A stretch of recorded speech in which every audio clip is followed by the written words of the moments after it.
ଥରେ ବିଲୁଆ ଓ ତା ସ୍ତ୍ରୀ ବଣକୁ ବୁଲି ବାହାରିଲେ।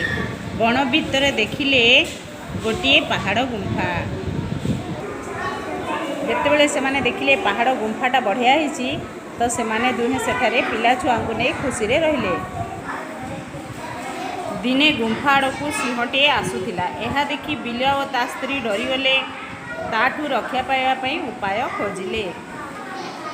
ହଠାତ୍ ବିଲୁଆର ସ୍ତ୍ରୀ ଜୋରରେ ରଡ଼ି ଛାଡ଼ିଲା।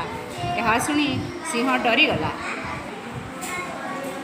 ସିଂହ ଡରିଯିବାର ଦେଖି ମାଙ୍କଡ଼ କହିଲା, ଡର ନାହିଁ ମ, ଗୁମ୍ଫାରେ ବିଲୁଆ ଓ ତା ସ୍ତ୍ରୀ ରହୁଛନ୍ତି।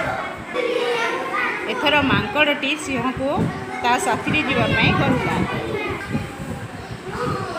ସେମାନଙ୍କୁ ଆସିବାର ଦେଖି ବିଲୁଆ ଓ ତା ଛୁଆମାନଙ୍କୁ କହିଲା, କାନ୍ଦ ନାହିଁ ପିଲାଏ, ମାଙ୍କଡ଼ ଆମ ପାଇଁ ଶିକାର ଧରି ଆସୁଥିବ। ଏକଥା ଯେମିତି ସିଂହ ଶୁଣିଛି, ସେ ମାଙ୍କଡ଼କୁ ନାତଟାଏ ମାରି ଡେଇଁ ପଳାଇଲା। ନାତ ଖାଇ ମାଙ୍କଡ଼ କଚାଡ଼ି ହେଇ ତଳେ ପଡ଼ିଗଲା। କାହାଣୀଟି କେମିତି ଲାଗିଲା? ଯଦି ଭଲ ଲାଗିଲା ତ ଲାଇକ୍ଟେ ନିହାତି